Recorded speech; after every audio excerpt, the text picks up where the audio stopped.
Okay, so I think we'll go ahead and get started. My name is Bonnie, and I'm the president of the Amazing Gals Guide to the Galaxy Women's History Library. And I also happen to have an obsession with growing and saving seeds, along with my other obsessions of puppies and women's of history. This is class number 2, and we're going to go over the good stuff, which is actually starting your seeds. Does anyone have any questions from last class? We were going over like how to get your seeds and finding your growing zone and stuff.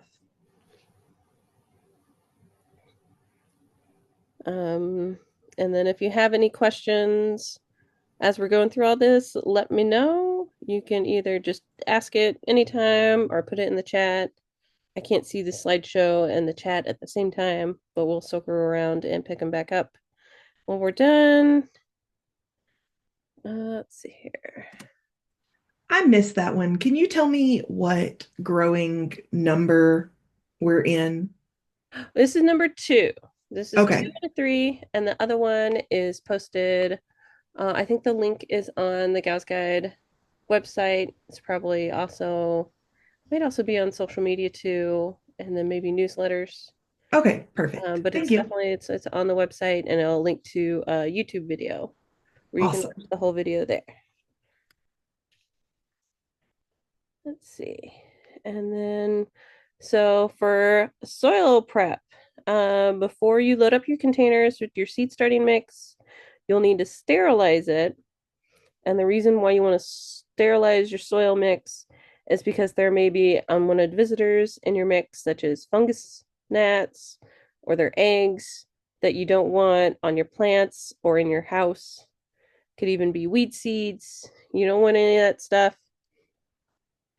Um, your seeds themselves will already have like all the nutrients they need to live for a couple weeks. So you don't need a mix that has like fertilizers already mixed in it.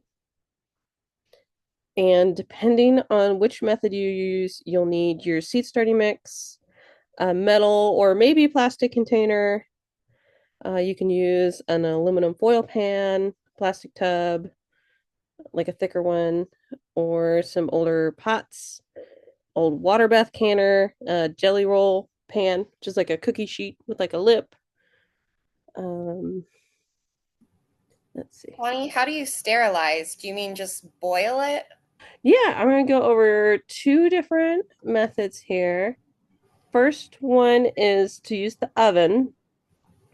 So you'll put your growing medium in an oven safe container and you'll set the oven for 350 and you'll basically cook your dirt for 15 to 20 minutes. That'll allow it to get like hot enough for it to just kill off any of that unwanted stuff.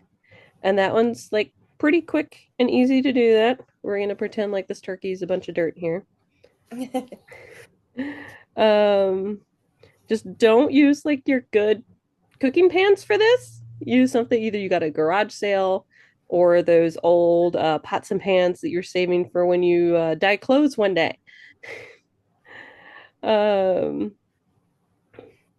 the other method, which is the method that I usually use, is a little more tricky. I use the boiling water method. I usually get this like a brick of cocoa coir for my starting mix. And for that, you need to add water to it anyway. So I kind of do a 2-in-1 by adding my boiling water to it. You set your uh, brick or dirt in the pan, and I usually just use one of these aluminum pans. I had a plastic tote for a while that I was using just because that's what I had. Probably not the best thing. I don't know how that does with like microplastics and stuff. Like you're pouring boiling water in it as long as your tub doesn't melt, but that may not be the best thing. But you know, you use what you have.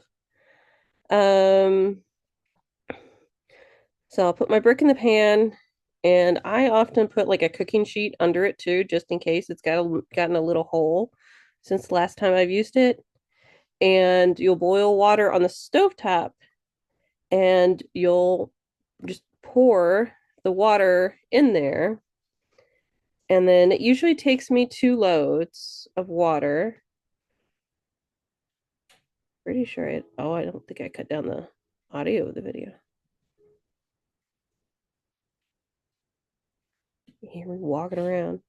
But yeah, it usually takes me 2 loads of water. And you pour it in there, and you'll either put like the lid that came with the pan or like some couple sheets of aluminum foil over it. And that'll kind of keep the heat in there for a while. And with both of these, as long as your growing medium's warm enough to handle or cool enough to handle, it's good to use.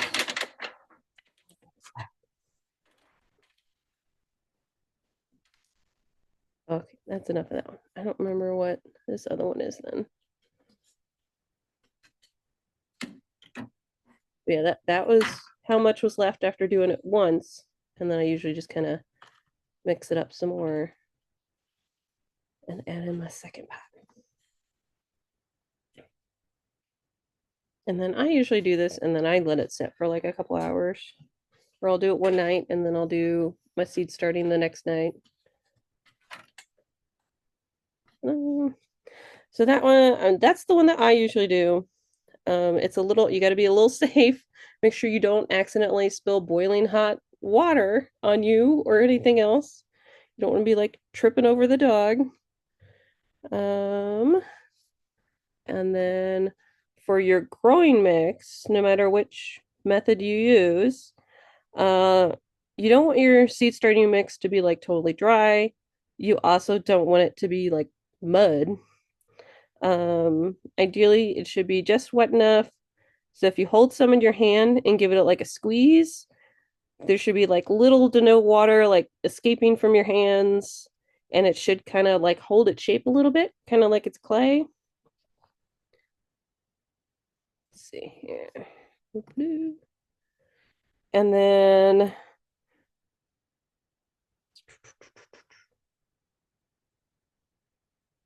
some seeds need a process called cold stratification. Most of those will be your perennial plants. Lavender is one that doesn't always need to be cold stratified, but you'll get a better germination rate if you do. And so this will be your perennial plants, which will be the ones that come back every year. And what you're doing is you're trying to trick the seeds into thinking they've gone through a winter because they have like an internal mechanism. They know when it's time to sprout.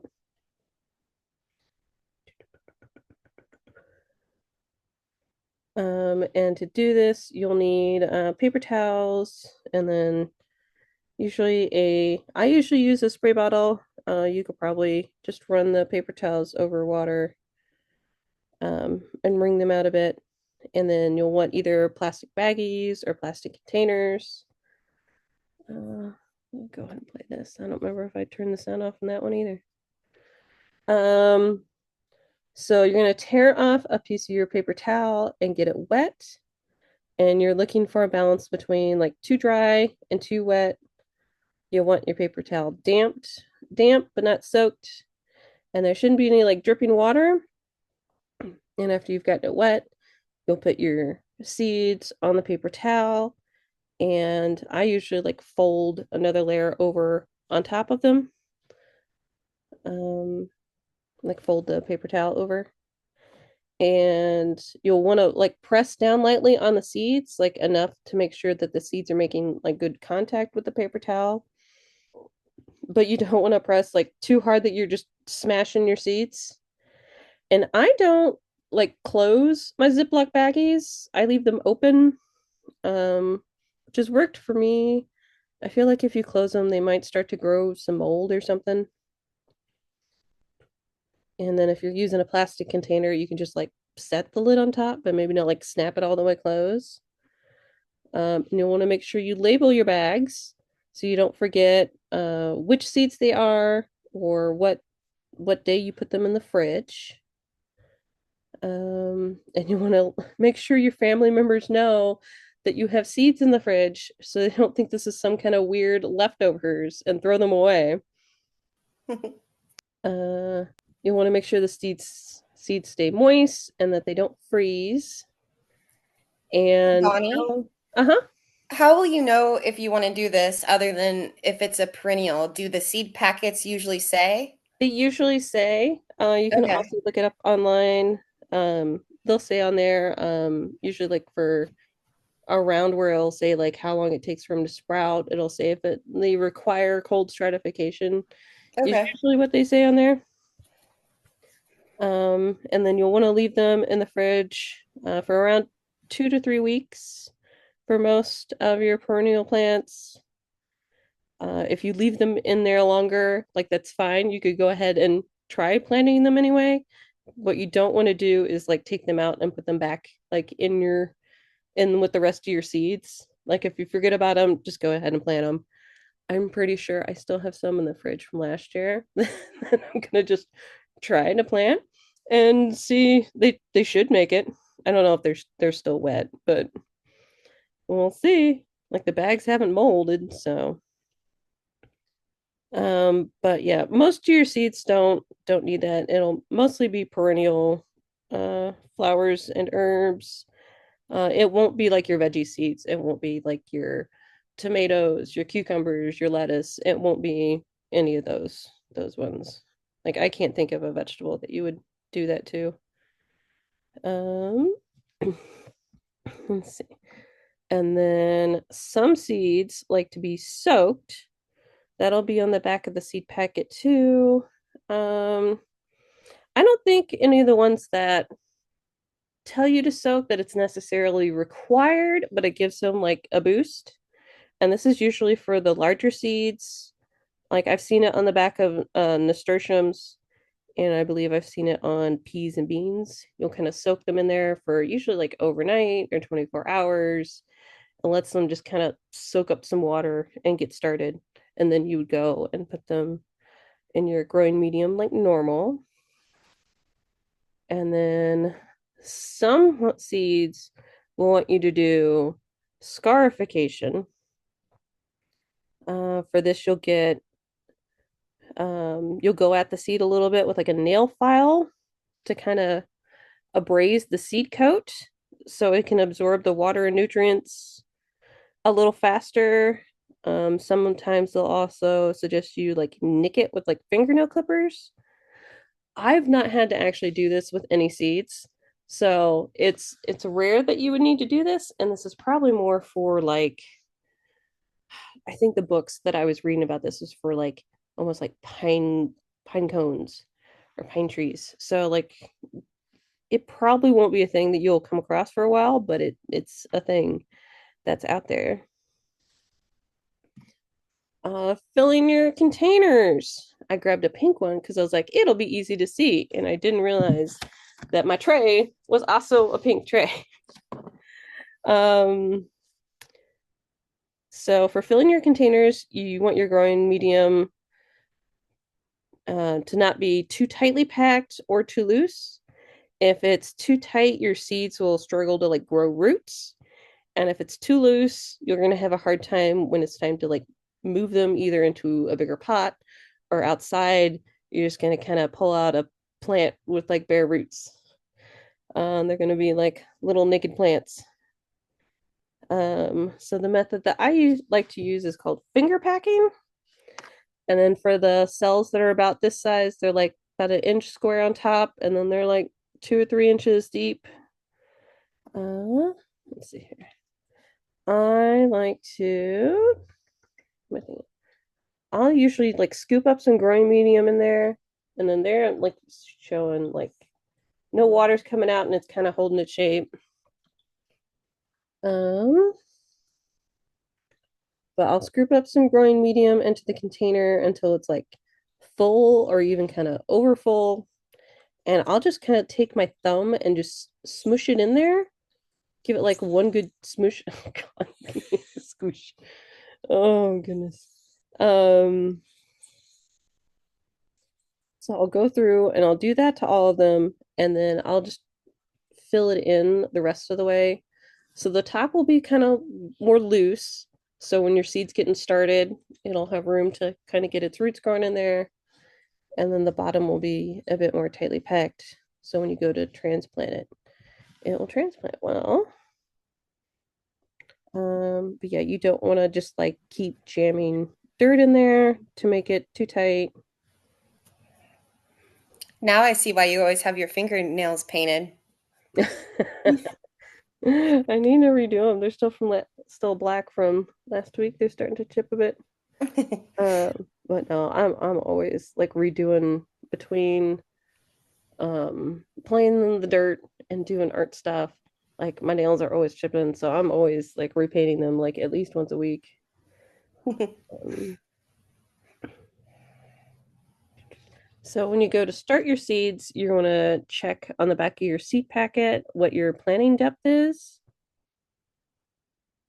And there's two ways of um, kind of starting your seeds.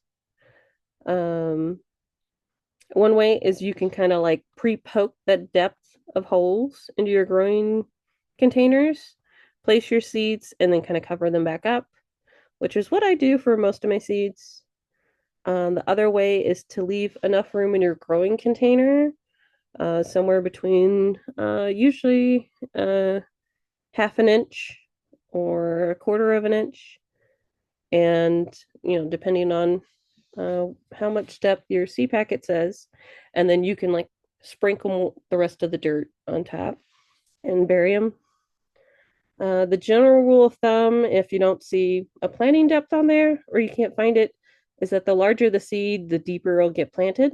So, like bean seeds usually go in about like an inch, versus like mint seeds are usually they'll say like surface sow or barely cover, and they just kind of go kind of just lightly on top. Um, yeah, for those, I'll usually just kind of sprinkle them on top, and then I'll grab like a toothpick or one of my plant labels and just kind of scuff up the dirt a little bit. Because some of the plants will actually say that they need light to germinate. So you just want to put those just like right on top or just scratch the surface a little bit. Watering. The best way to water your seeds is called bottom watering. For this, you'll either have, if your container, can't tell if this one's actually two pieces or not. If your container came with like the trays that you actually put your seeds in, and then another tray that it sets in, you'll put your water in there, or you can grab just some other container.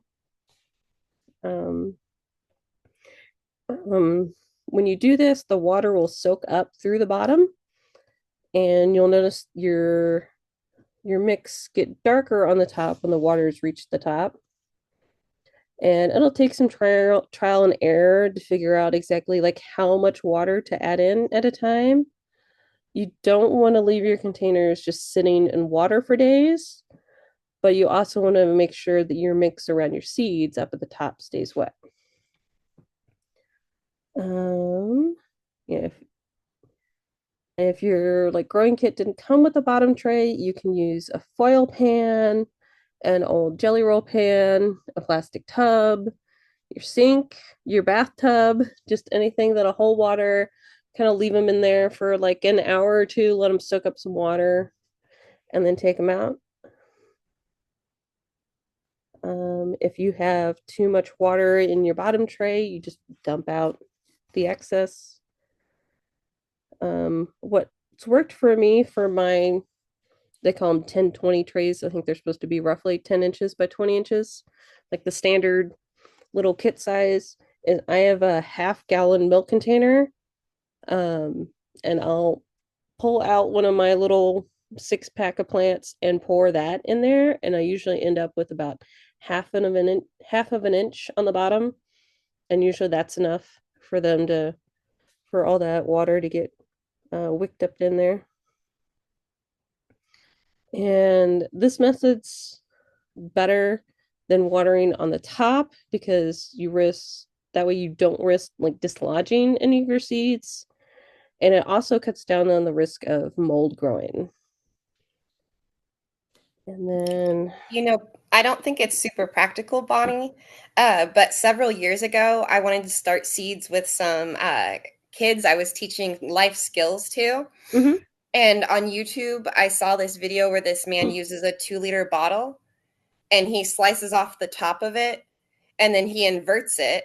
So the Mm. bottom half of the bottle has water and he puts a string from the little top half that he's inverted and he fills it with dirt. So it's self watering.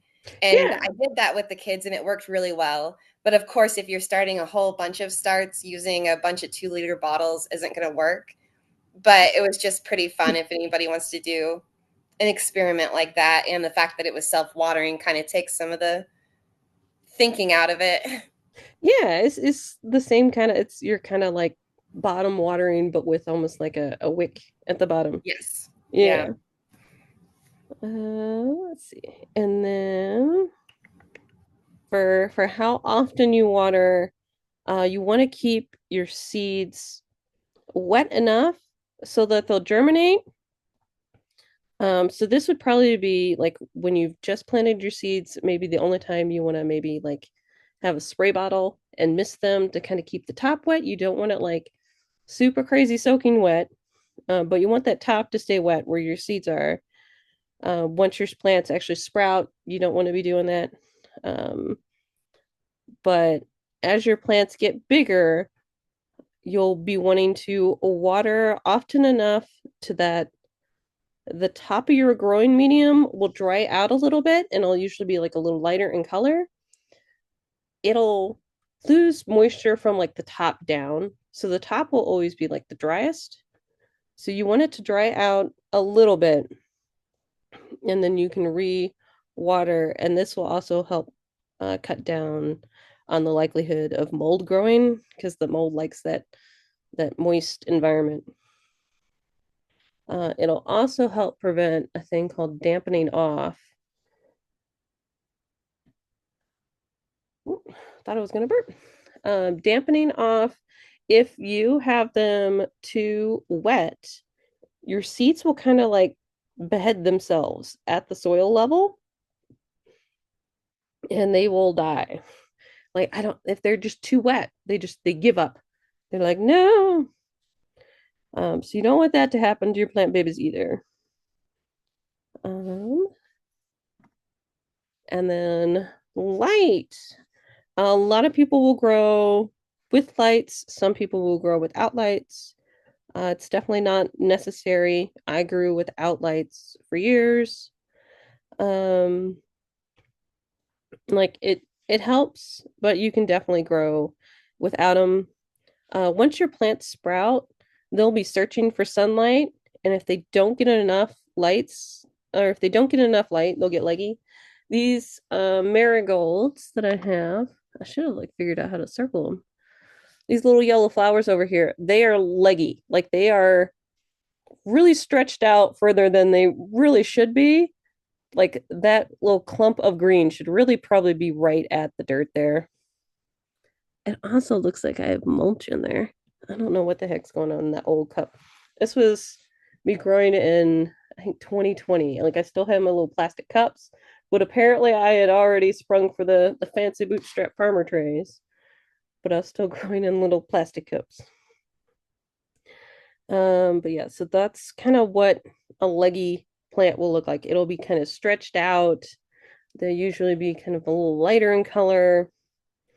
And if they get leggy, like they'll still be okay. Um, uh, just windows inside your house is usually not enough light to start your veggie seeds.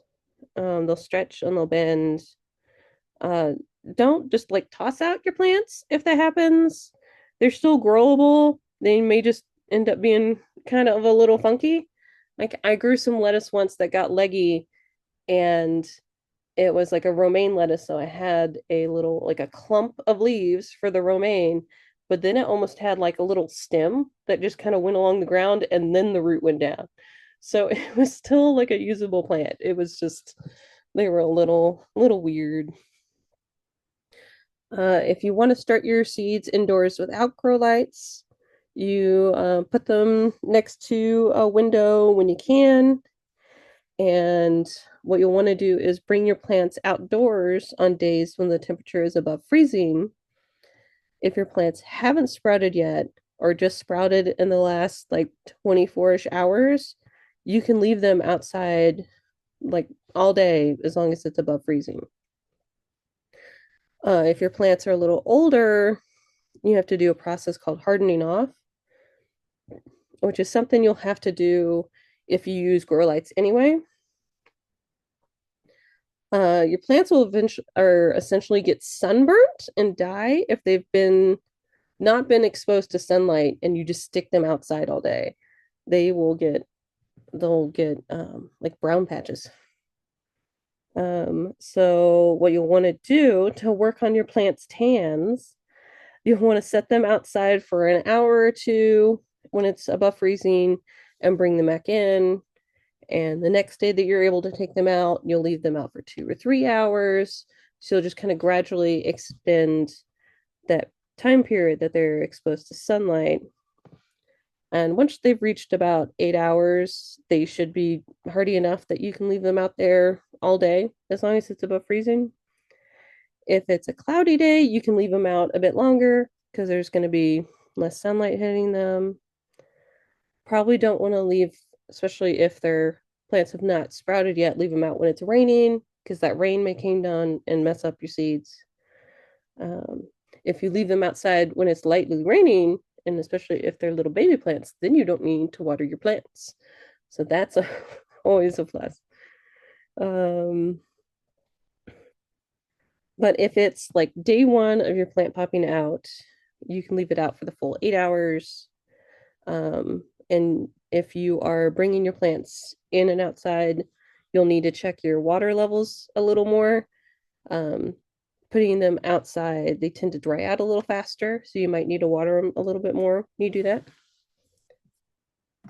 Or if you grow with lights, this was my setup for years. You don't need to go out and get a special plant growing light, which are ridiculously expensive. Like, I don't understand. It'll be like $80 and it's like one little strip of purple for some reason, LED lights. So I had a 4-foot shop light in this window nook that faced west, I think. South is probably going to be the best if you have options. But that's the space that I had. This is in a window nook, and I hung this light from chains that I had a like shower tension rod holding it up. And then I was also taking plants outside when I could, but I work most days, so I often could not. It would be, 1 or 2 days a week if it was warm enough that I could get them out. So I kind of did a combination. But I would highly recommend getting a shop light instead. I think this grow light cost me $10 at Walmart, and I think the curtain rod cost me like another 10, and it came with that chain. So that was $20 for the whole thing. You will need to check the like stats on the shop light because they're all different kinds. You'll want one that is at least 5,000 lumens or more, which is like the level of brightness or the intensity of the light. And you'll also want a light that is between 5,100 and 6,500 Kelvin. This is like the color range of the light. It may also just say daylight. But yeah, it doesn't need to be a purple light or a light that changes colors. I've never done the colored lights. It seems like those are for if you're growing a plant like only indoors for its entire life. I think I've heard of people using different colors to try to get the plants to bloom for some reason. And then also make sure that your light has a wall plug. Some of the shop lights are meant to be like wired into the ceiling, but it's pretty common that a lot of them have plugs now. And then let's see here. So I grabbed a couple. This one was off of Walmart for $20. It's 5,500 lumen, and it says it's daylight, and the color temperature is 5,000, so that's pretty close to that. I think the bottom before said was 5,100. Um, and then it's got the plug. It even has a little chain you can turn it on and off. This one, it says it's a motion sensor, which is weird. I would not get one that's a motion sensor, but that one's 7,000 lumens, and it is 5,000 daylight. A lot of them are LED now, like this one looks like it is. So they won't cost you much for energy stuff. These are the current ones that I have for my setup right now. They are a little bit under the lumens, the 46,000. They're 5,000 for the color. But I got these because they are 3 foot wide because I have a growing shelf that's 3 feet. And I have 3 shelves and I put two of these on each shelf and they link together. And then for 6 of these, it's $60 instead of getting like one of those purple grow light ones is like $80 for a 2 foot wide light. It's weird.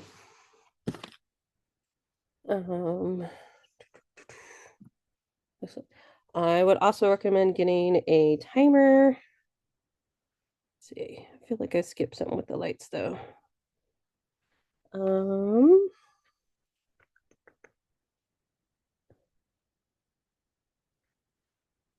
And then, so the lighting helps with making sure that your plants don't get leggy.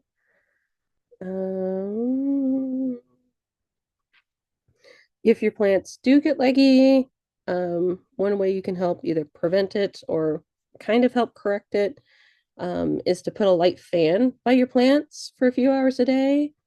This kind of stimulates wind, so your plants think they need to like kind of beef up to like withstand the high winds that are your lightly blowing fan. You can also kind of like pet your plants a couple times a day. You can kind of just run your fingers through them. Um,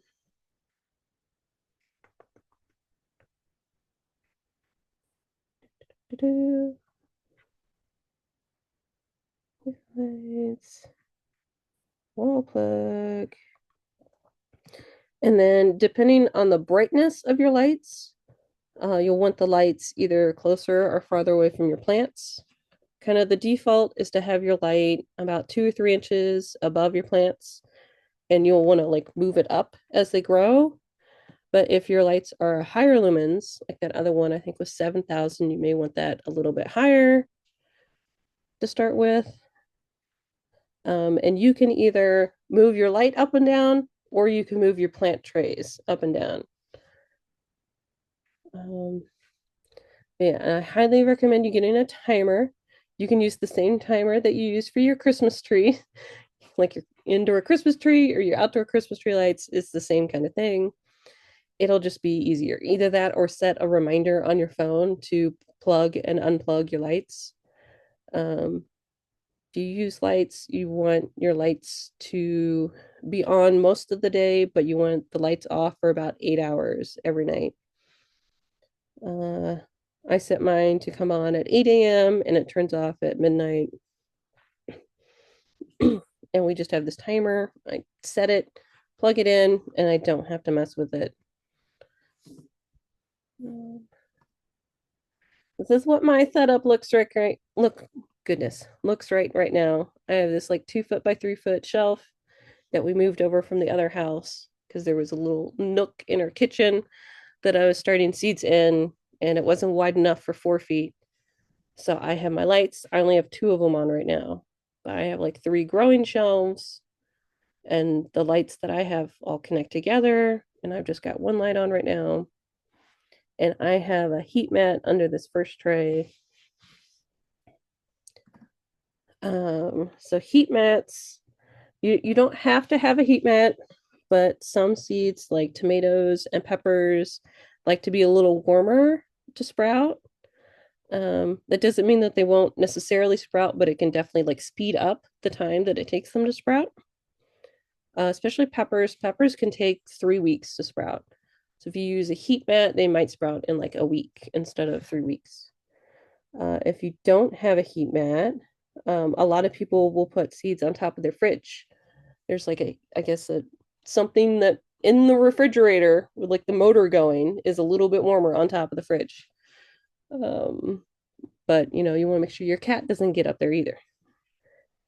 Um, but yeah, you don't need to get a crazy mat.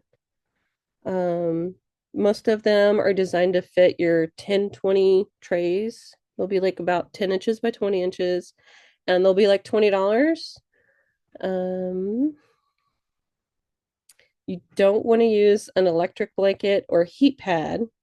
If those get wet, they could short circuit and catch fire.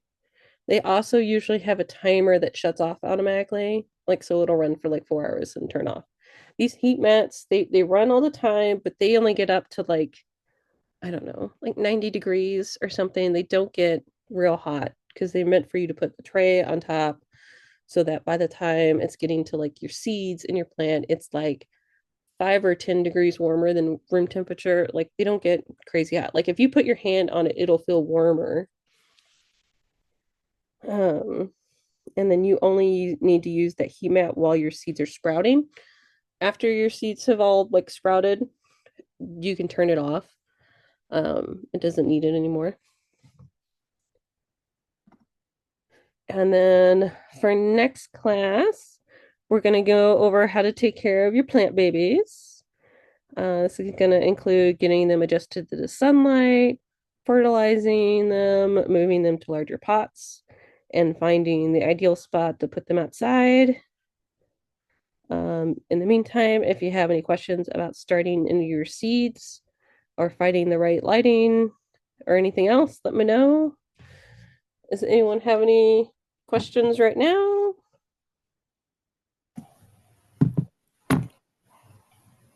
I think I do have a question. I was trying to think of how to say it. The area I'm thinking of starting my plants is our laundry room, which used to be part of the porch, but now it's built in. So it has windows all along and windows to the side. So I think the light is going to be okay, but it is not very warm out there. Do you think its lack of heat in the room in general would really slow things down, or do you think I'd be okay? It might for some. Some of your seeds that'll be kind of your spring and fall vegetables should probably be fine as long as it doesn't get like freezing in there. Yeah. But if it's, a little cooler, like 60 degrees or something, those ones should definitely be fine. But you might want to do a heat mat or start Okay. somewhere else in your house for especially like peppers and tomatoes. On the Okay. back of the seed packet, sometimes they'll have a germination temperature on the back. And if it's like, oh, I don't think they're ever above 80 degrees. But if it's a little warmer, then those will be the ones that you want to do on a heat mat. Okay. But if your other ones, you can sprout all of them on your heat mat if you want to just have a one spot where you like start the seeds, and then after they've gotten started, then you move that tray over and start the next tray. You can do something like that too. Okay. Thanks, Bonnie. Okay. Check the thing here, see if there's any questions. Oop, not there. In the little Zoom thingy, maybe. If I can figure out how my thing works here. Stop the share. No questions in the chat. But yeah, especially figuring out that lighting can be a little tricky. I don't think any shop light is gonna hurt, but if it's not bright enough or not that like daylight temperature, it may not really be helping much. I was looking at Amazon while you were talking at the different light options, and I saw one that's like a garage light that's a bulb. Have you seen those? What are your thoughts on those? Like, it looks like a roundish opened light that has 6 different parts, but it's a bulb you screw in. Oh, I don't think I've seen that. I've seen like little short bars, and I've seen like But the wide bulbs, almost like the security lights on the outside of your house. with those, yeah, hold on, let me see if I can get it to show up what I saw. I was just kind of curious because I've never seen these before either. Can you see that? Oh, are those the ones that you like screw into your like fan It's, outlet or something? I think it's just like a light bulb. Like, That's weird. yeah, because my utility room has, a not fancy light fixture because it's a utility Hmm. room. So I was kind of looking at them, but of course it would be kind of up higher on the ceiling. So I Yeah. don't know. I mean, having something up on the ceiling would be better than nothing. Like Yeah, I would probably do like the tension rod thing with and the hang a I've light. yeah. used the grow bulbs before, but only in like a lamp where it Hmm. was right next to the plant. Hmm. Like not super up high. It was pretty close by. Hmm. Yeah, those like wide ones you can get and put in like those clamp on lamps. With So you them. could get one or two of those and put those there. It all just depends on how many seeds you're starting to. Like if you're starting one tray, you don't need a crazy big setup for your lights. Um, but yeah, the first couple years, my very first year of gardening, I used my little clear plastic cups, which you're not supposed to use, and I wrote on each cup what they were, and I just lined all the windowsills of my house, and that's when I put them in. And I had really leggy plants. They lived, but they were some funky plants. Um, and then the next couple years, like I would take them outside, and that worked pretty well. Um, and my lights work pretty well, and I don't really have an issue with them being leggy anymore since I got the lights. And then that first setup I had with that light, I just had one shop light. It was one light. It was an LED thing plugged in, and I hung it kind of. I think my tension rod was straight, but I hung it at kind of an angle. And at the lower end, I would have the smaller, shorter plants. And then the bigger end, I would have them go off. And then my biggest plants weren't even under the light. And I would just take those in and out. Um, and then I've brought in geraniums the last couple years. I've had in hanging baskets. I think I have like 4-year-old geraniums. I've just brought them in when it's cold and they stay on the floor, like just somewhere near a window, and they've lived.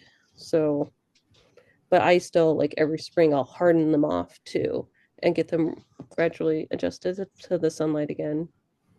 Yep. Hmm. Yep, yep. But yeah, you don't need to spend a crazy amount of money for your lighting for your growing, and you don't have to do anything at all, but you can spend, $20 and get a shop light that works really well. Yep, yep. Alrighty. Well, if there's no other questions, then I will let you all go, and I will see you again here in 2 weeks. All right. Thanks, Bonnie. Thank you. Bye. Bye, everybody.